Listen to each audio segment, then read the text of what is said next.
Firstly, very good morning to everyone which are watching this video. Myself Sanjay Singh. I just welcome you everyone in my concept classes. My dear friends, please create a patience in your heart and listen very carefully because when you listen to somebody, then you have much more knowledge from the particular person sides.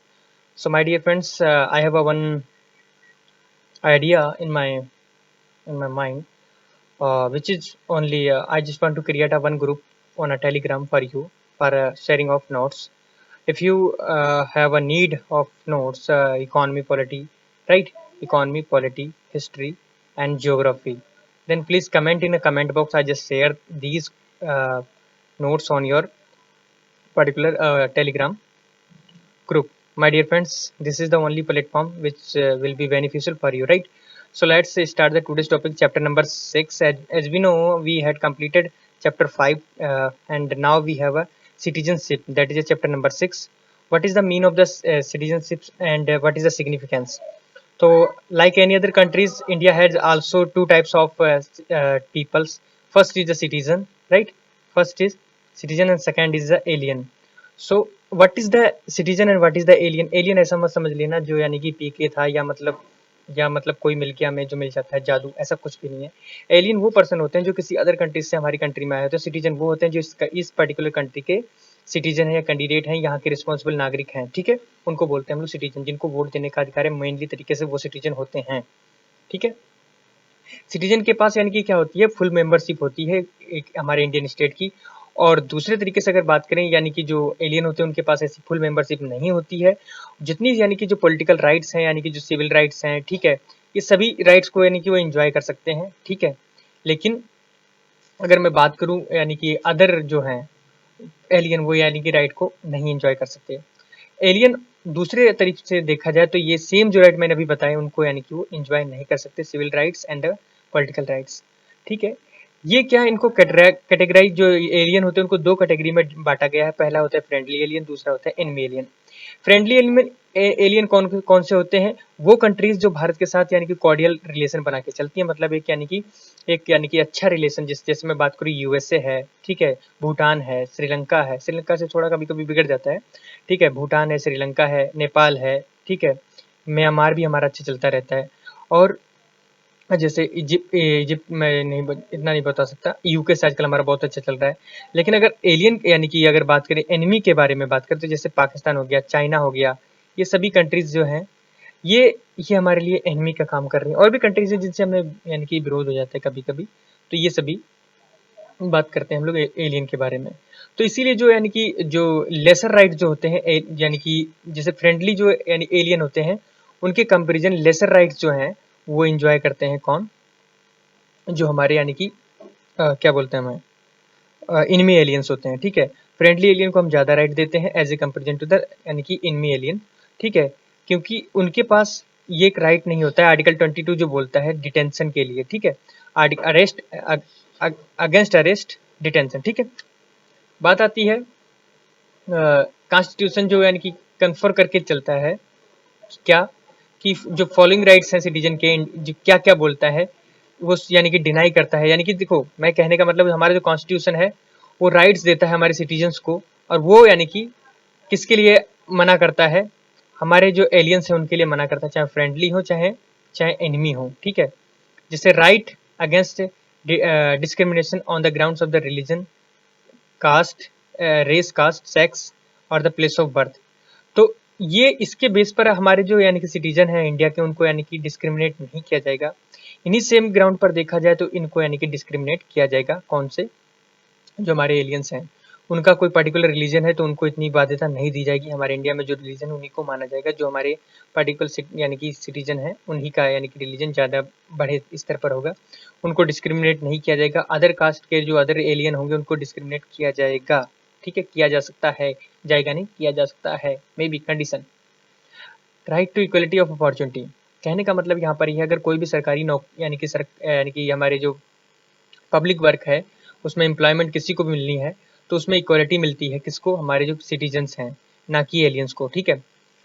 हमारे लिए यहाँ पर आप जो citizen है हमारे India के, उनको एक आज़ादी होती है कि आपको आज़ादी है कि आप अच्छे से बोल सकते हैं, अपने विचार एक्सप्रेस कर सकते हैं, असेंबली बना सकते हैं, एसोसिएशन एक सभा खड़ी कर सकते हैं, मूवमेंट निकाल सकते हैं, रेजिडेंस यानी कि किसी भी यानी कि कोई भी चीज़ किस प्रोफेशन में है कुछ भी कर सकते हैं, ये आर्टिकल 19 बोलता है। लेकिन कब?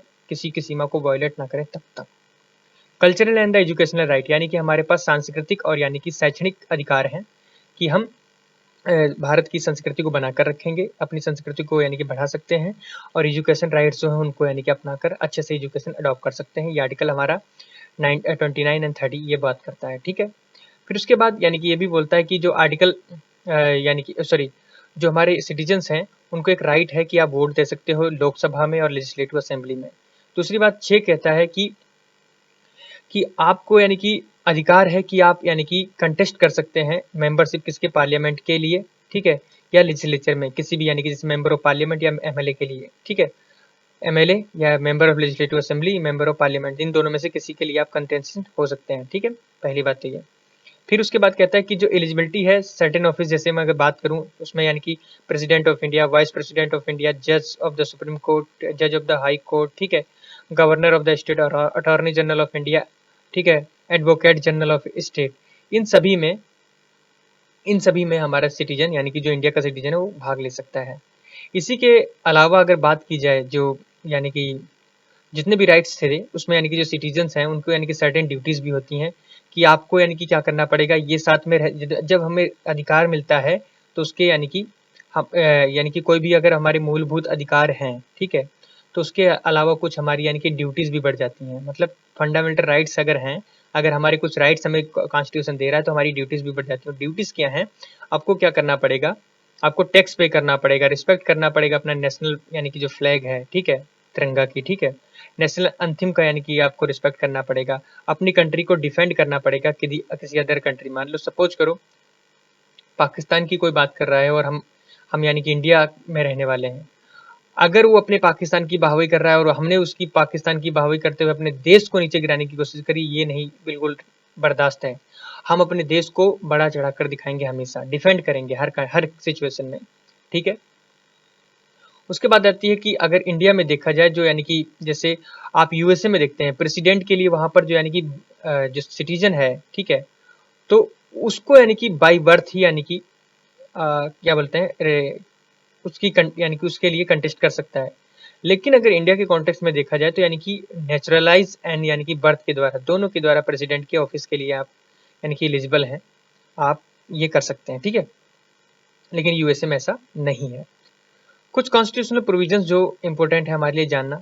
अगर कॉन्स्टिट्यूशन जो है हमारा वो डील करता है किसके लिए, सिटीजनशिप के लिए, 5वें आर्टिकल से 11वें आर्टिकल तक, जो यानी कि पार्ट फर्स्ट में हमने यानी कि यूनियन एंड टेरिटरीज को देखा था, पार्ट सेकंड जो हमारा सिटीजनशिप के बारे में बात करता है, ठीक है। हालांकि हम ये जानते हैं कि जितने भी यानी कि परमानेंट एंड नॉट यानी कि इलैबोरेट प्रोविजंस हैं, ठीक है, तो it only identifies the persons who who became the who became citizen of India at its commencement. It does not deal with the problem of the acquisition of the loss of the citizenship. यानी कहने का मतलब यहाँ पर यह है कि ये डील नहीं करता उस प्रॉब्लम के जब आपकी यानी कि जो सिटीजनशिप उसको एक्वाजिशन किया जाए, loss of citizenship subsequent and it's commencement. और दूसरी बात ये भी बोलता है कि ये एम्पावर करके चलता है ये पार्लियामेंट को कि वो इनेक्ट करे ए लॉ जो प्रोवाइड करे सच मैटर्स, ऐसे टाइप के matters, any other matters relating to the citizenship के लिए। अकॉर्डिंग टू अगर पहले पार्लियामेंट देखा जाए, जो सिटीजनशिप एक्ट आया था 1955, जो ये बोलता था कि हम क्या कर सकते हैं कि इसको अमेंड कर सकते हैं any time, time to time, यानी कि किसी भी समय यानी कि इसको अमेंड किया जा सकता है। भारतीय संविधान के अनुसार अगर देखा जाए 4 कैटेगरीज के अंदर यानी कि पर्सन को यानी कि 4 कैटेगरीज के अंदर यानी कि पर्सन को सिटीजनशिप मिल सकती है, ठीक है। वो सिटीजनशिप कमेंसमेंट करता है यानी कि जनवरी, यानी कि कहने का मतलब यानी कि देखो 1950 में जब 26 जनवरी 1950 को हमारा संविधान लागू हुआ तो उस पर यह बताया गया कि 4 कैटेगरी है, 4 कैटेगरी में यानी कि पर्सन को नागरिकता भारत की मिल सकती है। तो उसमें यह बताया गया कि एक व्यक्ति जो यानी कि भारत का मूल निवासी हो और 3 यानी कि शर्तों को पूरी करता हो। ये शर्तें अगर उसमें से देखा जाए तो यानी कि जो जन्म से भारत में हो या उसके माता पिता किसी का जन्म यानी कि भारत के संविधान यानी कि भारत में हुआ हो, संविधान लागू होने से पूर्व, या दूसरी कंडीशन ये भी बोलता है कि संविधान लागू होने से पूर्व भारत में रह रहा हो, अनुच्छेद 5 के अकॉर्डिंग ये बात कही गई। ठीक है, तो मैं अगर इंग्लिश में बोलूं तो ऐसे देखो, एक minute. A person who had domicile in India also fulfil any one of the three condition. एक ऐसा व्यक्ति जो यानी कि भारत का नागरिक है, ठीक है, जो यानी कि भारत के यानी कि डोमिसाइल बनना चाहता है या है उसका उस वक्त, ठीक है, वो चाहता है कि मैं लिखित में मेरे पास सिटीजनशिप हो, तो उसके लिए 3 कंडीशन होती हैं। फर्स्ट क्या है कि वो बॉर्न हुआ हो इंडिया में, या उसके माता पिता बॉर्न हुए हों, ठीक है, और एक ऑर्डिनरी तरीके से रेजिडेंट हो इंडिया का 5 ईयर इमीडिएटली बिफोर कॉन्स्टिट्यूशन आने से पहले 5 साल पहले तक यानी कि वो भारत का नागरिक रहा हो, अनडिवाइडेड इंडिया का। ठीक है, तो वो भारत का नागरिक बन सकता है। पहला कंडीशन ये था। दूसरा क्या बोलता है कि एक व्यक्ति जो पाकिस्तान से भारत आया हो, ठीक है, a person who migrated to India from Pakistan become a citizen if he or either of his parents or any of his grandparents born in undivided India also fulfill any one of the two conditions। कहने का मतलब यहाँ पर ये है, एक ऐसा बंदा जो पाकिस्तान से या बंदी, ठीक है, पाकिस्तान से भारत में आया हो, वो इस देश का नागरिक बन सकता है। उसके लिए कुछ कंडीशन है, उसके पिता या तो जन्म लिए हो भारत में, या उसके दादा दादी जन्म लिए हो, ग्रैंड पेरेंट्स, ठीक है, अनडिवाइडेड इंडिया में, और 3 कंडीशन को 2 कंडीशन को फुलफिल करता हो। ये बता रहा है इसमें कि वह भारत का नागरिक बन सकता है 2 शर्तों को पूरी करता हो। यदि वह 19 जुलाई 1948, ठीक है, 19 जुलाई 1948 पूर्व स्थानांतरित हुआ हो, अपने प्रवसन की तिथि से उसने सामान्यतया भारत में निवास किया हो, ठीक है। यदि उसने 19 जुलाई 1948 के बाद भारत में प्रवेशन किया हो तो वह भारत का नागरिक के रूप में पंजीकृत तो हो, लेकिन ऐसे जो यानी कि व्यक्ति, जैसे मैं बात करूं, पंजीकृत होने के 6 माह तक यानी कि भारत का आवश्यक होना, यानी कि उसमें रहना अति आवश्यक है। तो अब यानी कि यहाँ तक मैंने बता दिया था। उसके बाद उसके अनडिवाइडेड में रहने, 2 कंडीशन क्या थी कि वो माइग्रेट किया हो इंडिया में, कहां से कहां तक कि 1900 माइग्रेट किया हो इस डेट तक, ठीक है, और एक ऑर्डिनरी रेजिडेंट होना चाहिए इंडिया में। और ये भी बोल रहा है कि अपनी डेट जो माइग्रेशन की हो उसने लिखित में दे रखी हो। इनकेस अगर वो माइग्रेट करता है आफ्टर इसके बाद यानी कि अगर माइग्रेट करता है तो उसको जरूरी है कि वो रजिस्टर्ड कराए अपनी सिटीजनशिप इंडिया के अंदर, ठीक है, कि मैं यहाँ पर आया हूँ, मैं रजिस्टर्ड हूँ, ठीक है, ये सब चीजें जरूरी हैं। फिर उसके बाद क्या बोलता है, a person could be registered, उसको यानी कि रजिस्टर्ड किया जाएगा इफ ओनली इफ, उसे यानी कि कब रजिस्टर्ड किया जाएगा, he had be resident in India for 6 month, लगभग 6 मंथ तक उसे यानी कि उसे रहना होगा, तब जाकर उसे रजिस्टर्ड किया जाएगा और प्रोसीड किया जाएगा date of the application for the registration, तब यानी 6 मंथ पहले उसे रहना है, फिर उसके बाद रजिस्ट्रेशन दिया जाएगा। ये कंडीशन है यहाँ पर। तीसरा क्या बोलता है, a person who migrated to Pakistan from India after, यानी कि एक बंदा है पाकिस्तान यानी कि इंडिया से पाकिस्तान गया हो आफ्टर यानी कि 1 मार्च 1947, लेकिन बाद में उसने सोचा यार कि नहीं मेरे लिए इंडिया ही अच्छा था, तो इंडिया को रिटर्न होके आता है रीसेटलमेंट के लिए, दोबारा से रहने के लिए। Could become an Indian citizen, वो भारत का नागरिक बन सकता है। फॉर दिस, इसके लिए उसे क्या करना पड़ेगा, he had be resident for 6 month, उसको यानी कि भारत में रहना पड़ेगा 6 मंथ के लिए। Date of the application of the registration, अपने रजिस्ट्रेशन करने से पहले उसे क्या करना पड़ेगा, भारत में 6 महीने तक रहना पड़ेगा।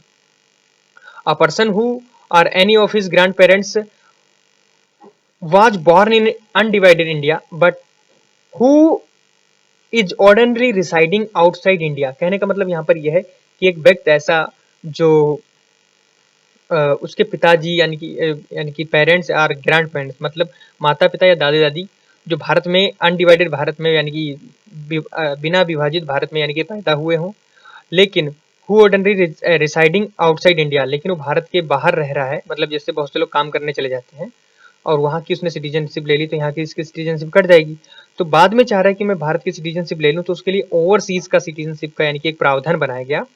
उसमें ये बताता है आउटसाइड इंडिया रह रहा है, बीकम एन सिटीजन, वो भारत का नागरिक बन सकता है यदि वो रजिस्टर्ड करता है as a citizen of India by diplomatic और the consular representative of India, यानी कि जो काउंसलर रिप्रेजेंटेटिव हैं भारत के बाहर, उनको बोलता है कि मुझे सिटीजनशिप लेनी है भारत की, in the country of his the residence whether before after of the commencement of the constitution, यानी कि बिफोर भी कर, यानी कि पहले भी कर सकता है, बाद में भी कर सकता है, मतलब कॉन्स्टिट्यूशन बन गया तब भी कर सकता है, या कॉन्स्टिट्यूशन बनने से पहले उस वक्त की जो डेट थी उस भी ये कह सकता था। Thus, this provisions covers the overseas Indian who may want to acquire the Indian citizenship. जो ओवरसीज सिटीजनशिप होती है उसमें यही बोला गया है कि वो रजिस्ट्रेशन कराना पड़ेगा, उसके बाद यहाँ पढ़ सकता है। इसमें क्या, अगर समअप किया जाए इन सभी को, तो ये प्रोविजन डील करते हैं सिटीजन, इनमें 4 पार्ट बताएंगे। पहला क्या है, पर्सन डोमिसाइल्ड इन इंडिया, जो पहले से यानी कि डोमिसाइल्ड इंडिया में हो, या पर्सन माइग्रेटेड फ्रॉम पाकिस्तान, जो यानी कि पाकिस्तान से माइग्रेट किया भारत के अंदर। Person migrated to Pakistan but later return, एक ऐसा बंदा जो भारत यानी कि भारत से पाकिस्तान यानी कि माइग्रेट हुआ हो, बाद में सोचा है कि मुझे इंडिया ही अच्छा था, तो उसको भी मिल सकता है ये चीजें ओवरसीज वाली, ठीक है। पर्सन ऑफ इंडियन ओरिजिन, एक ऐसा बंदा जो इंडियन ओरिजिन का रहने वाला था लेकिन वो आउटसाइड इंडिया काम कर रहा है, उसकी यानी कि सिटीजनशिप चली गई है, बाद में वो ले सकता है। ये सभी जो अदर यानी कि कॉन्स्टिट्यूशनल प्रोविजंस हैं वो रिस्पेक्ट करते हैं सिटीजनशिप आर एज फॉलोज, जिसमें अभी मैं बताऊं। तो अगर किस तरीके से उनकी सिटीजनशिप हट सकती है, कैसे, अगर कोई बंदा है वो किसी अदर कंट्री की यानी कि सिटीजनशिप ले लेता है, तो भारत की सिटीजनशिप उसकी कैंसिल कर दी जाती है, भारत से वो नहीं, भारत का नागरिक नहीं रहेगा। एवरी पर्सन, कोई भी व्यक्ति, who is deemed to be a citizen of India, कोई भी व्यक्ति जो जिसको ये माना जाता है कि वो सिटीजन, यानी कि एवरी पर्सन, कोई भी व्यक्ति who is are deemed to be a citizen of India, उसको यानी कि इंडिया का सिटीजन माना जा सकता है, और उसे आगे बोला भी जा सकता है, या कंटिन्यूस सच सिटीजन, उसको ये भी माना जा सकता है कि आप यानी कि सिटीजन हैं। कब, कि जब ये प्रोविजन बनाया जाए कि यानी कि देखो, अगर कोई व्यक्ति भारत का नागरिक है या नागरिक बनने वाला है, तो पार्लियामेंट के पास ये अधिकार है कि वो कोई भी लॉ जो यानी कि पार्लियामेंट मेड करेगी, प्रोविजंस लेकर आएगी, उस पर सारे लागू होंगे, ठीक है। दूसरी बात, parliament parliament shall have the power, parliament के पास पावर है प्रोविजंस बनाने के लिए with respect to the acquisition, acquire यानी कि एक्वायर कर सकती है, टर्मिनेट कर सकती है सिटीजनशिप, ठीक है, and all the other matters relating to citizen, और भी जो मैटर्स हैं सिटीजन के लिए उसके लिए यानी कि एक्वायर कर सकती है। सो आई थिंक मेरा लेक्चर इंफॉर्मेटिव रहा होगा आज, ठीक है। सो आपसे रिक्वेस्ट है कि आप एक दूसरे की हेल्प करिए, लेक्चर को शेयर कीजिए, अगर आपको लगता है कि कोई प्रिपरेशन कर रहा है, अगर आप नहीं कर रहे हैं तो उनको शेयर कर सकते हैं, ठीक है। इस तरीके से मुझे तो हेल्प मिलेगा मिलेगा, उस बंदे को हेल्प मिल जाएगा। अगर मैं जैसा भी पढ़ाता हूँ यार, आप लोगों के लिए पढ़ाता हूँ, इससे क्या होता है ना कि आप जो चीज़ें सुन लेते हैं ना और फिर अपने आप पढ़ते हैं, बहुत चीज़ें रिड्यूस हो जाती हैं। सो मैं एक रिक्वेस्ट करता हूँ, आप कोशिश करिए, दूसरों की हेल्प करिए, मदद करिए, भारत के नागरिक हैं, पानी को बचाइए, कोई भी चीज़ वेस्ट मत कीजिए, जो लगता है कि हाँ इससे मैं बचा सकता हूँ उसे बचाने की कोशिश करिए। Thank you for watching this video. जय हिंद।